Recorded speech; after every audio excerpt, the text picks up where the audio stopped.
हर हर महादेव। स्वागत है आपका मेरे यूट्यूब चैनल में।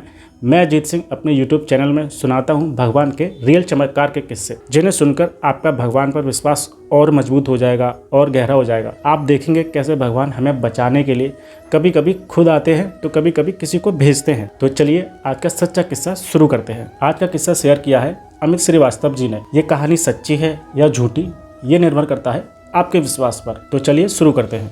बनारस की गलियाँ, जहाँ आपको हर मोड़ पर, हर गली में एक छोटा मोटा मंदिर मिल ही जाएगा, और बनारस की शायद खूबसूरती भी यही है। वहाँ के मंदिरों से आती हुई घंटियों की हर पल आवाज़ मन को एक अलग ही सुकून देती है। बनारस के इन्हीं गलियों में एक राम जानकी मंदिर है, और इस मंदिर की देखरेख पुजारी रामलखन प्रसाद जी करते थे। संपत्ति के नाम पर पुजारी जी के पास सिर्फ 2 कमरों का एक मकान था, और परिवार में सिर्फ 3 ही लोग थे, एक पुजारी जी, एक उनकी पत्नी, एक उनकी बेटी राधा। मंदिर में जो भी दान आता उसी दान से पुजारी जी के घर का खर्चा चलता था। उनकी इनकम का सोर्स भी सिर्फ मंदिर में आया दान का पैसा ही था। और उनकी बेटी भी शादी के लायक हो चुकी थी, और पुजारी जी ने अपनी बेटी की शादी के लिए सारे संभव प्रयास कर चुके थे। जितने प्रयास एक पिता को करने चाहिए थे उन्होंने सारे प्रयास कर लिए थे, पर सारी बातें लड़की के दान दहेज पर ही आकर रुक जाती। अब पुजारी जी परेशान होने लगे, क्योंकि उन्होंने सारी कोशिशें कर ली थी, पर सारी बातें दहेज पर ही आकर रुक जाती, जो कि अपने भारत में चलता ही है। एक दिन दोपहर के समय जब मंदिर में बहुत कम भीड़ होती है, पुजारी जी चुपचाप राम सीता की मूर्ति के सामने अपनी बेटी के फ्यूचर को सोचते सोचते थोड़ा रो रहे थे। उनकी आंखों से आंसू आ रहे थे। तभी पुजारी जी को किसी ने पीछे से आवाज लगाई,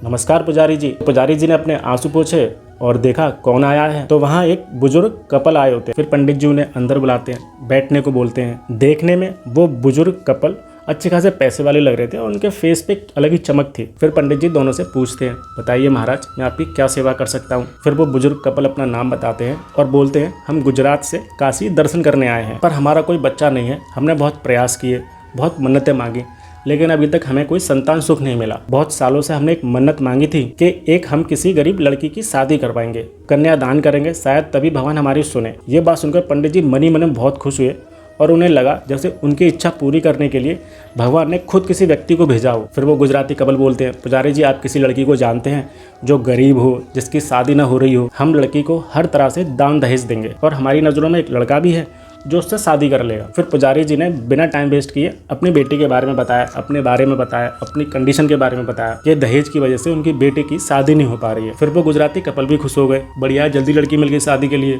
और फिर पुजारी जी को बोले, आज से आपकी बेटी हमारी बेटी, अब आप अपनी बेटी की चिंता करना छोड़ दो। फिर गुजराती कपल ने पुजारी जी को एक विजिटिंग कार्ड दिया और बोले, ये लड़के के पिता के ऑफिस का पता है, आप जाइए और अपनी बेटी की शादी की बात कीजिए। ये रिश्ते में मेरे साड़ू हैं, आप इनसे शादी की बात डायरेक्ट कर लो, पर मेरे बारे में मत बताना, क्योंकि मैं बीच में पढ़ना नहीं चाहता। आप सीधे जाओ और बात कर लो। फिर पुजारी जी बोले, अरे ऐसे कैसे डायरेक्ट जा सकता हूँ, जान ना पहचान, उन्होंने मना कर दिया तो। फिर गुजराती कपल बोले, आप एक बार जाइए तो, लड़के के पिताजी काफ़ी अच्छे हैं, अच्छे स्वभाव के हैं, आप सीधे जाइए, शादी की बात कीजिए, वो आपको मना नहीं करेंगे, बस मेरा नाम मत लेना। फिर उन्होंने अपना मोबाइल नंबर दिया और बोले, जब शादी की बात पक्की हो जाए और किसी चीज़ की ज़रूरत हुआ करे तो आप मुझे फ़ोन कर लिया करना, मैं मदद आपके घर पर ही पहुंचवा दिया करूँगा। और ये बोलकर वो चले गए। फिर पुजारी जी भी तुरंत लड़के के पिता के ऑफिस गए, शादी की बात की, शादी की बात पक्की हो गई, और तुरंत शादी की डेट भी फाइनल हो गई। धीरे धीरे शादी के काम भी होने लग गए। और फिर पुजारी जी को किसी चीज़ की ज़रूरत होती, किसी सामान की ज़रूरत होती, तो पुजारी जी उस गुजराती कपल को फ़ोन करते, कोई भी मदद हो, पैसे हो, दान दहेज हो, पुजारी जी घर पर ही आ जाता। और धीरे धीरे पुजारी जी की बेटी की शादी हो गई। पुजारी जी की बेटी अपने घर से विदा हो गई, अपने ससुराल पहुंच गई। शादी के सारे काम खत्म होने के बाद पुजारी जी ने सोचा, चलो एक बार गुजराती कपल को फ़ोन करके मैं बता देता हूँ, उनको धन्यवाद बोल देता हूँ कि उनकी वजह से शादी हुई है, शादी के सारे काम बहुत अच्छे से हो गए।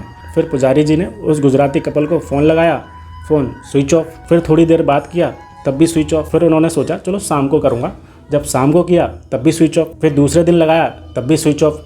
पुजारी जी ने काफ़ी दिनों तक ट्राई किया, लेकिन वो नंबर स्विच ऑफ ही आता। फिर काफ़ी दिनों तक जब नंबर स्विच ऑफ आया तो पुजारी जी के मन में आया, कहीं कोई अनर्थ तो नहीं हो गया। और फिर काफ़ी दिनों तक जब पुजारी जी फ़ोन करते करते थक गए, तो उन्होंने सोचा क्यों ना मैं अपने समधी जी से ही पूछ लेता हूँ, आखिर है तो वो उनके साड़ू ही। और फिर उन्होंने अपने समधी जी को फ़ोन लगाया। समधी जी से बात करने के बाद पुजारी जी बहुत रोए, बहुत, क्योंकि पुजारी जी के समधी जी का ना तो कोई साड़ू था, ना ही कोई उस नाम के व्यक्ति को वो जानते थे जो उस गुजराती कपल ने अपना नाम बताया था। फिर पुजारी जी समझ गए, वो जो बुजुर्ग गुजरात से आए थे वो कोई और नहीं, वो खुद प्रभु श्री राम थे और माता सीता थी। प्रभु श्री राम और माता सीता खुद पुजारी जी की बेटी की शादी करवाने आए थे। तो बस यही था आज का सच्चा किस्सा। अब आप इसे चमत्कार समझे या कुछ और, ये आपके ऊपर। अगर आपको ये रियल इंसिडेंस अच्छा लगा हो तो प्लीज़ चैनल को सब्सक्राइब करें, वीडियो को लाइक करें, कमेंट करें, शेयर करें अपने दोस्तों को, अपने रिश्तेदारों को, ताकि उनका भगवान पर विश्वास और मजबूत हो। और अगर आपके साथ भी कोई चमत्कार हुआ है, कोई किस्सा हुआ है,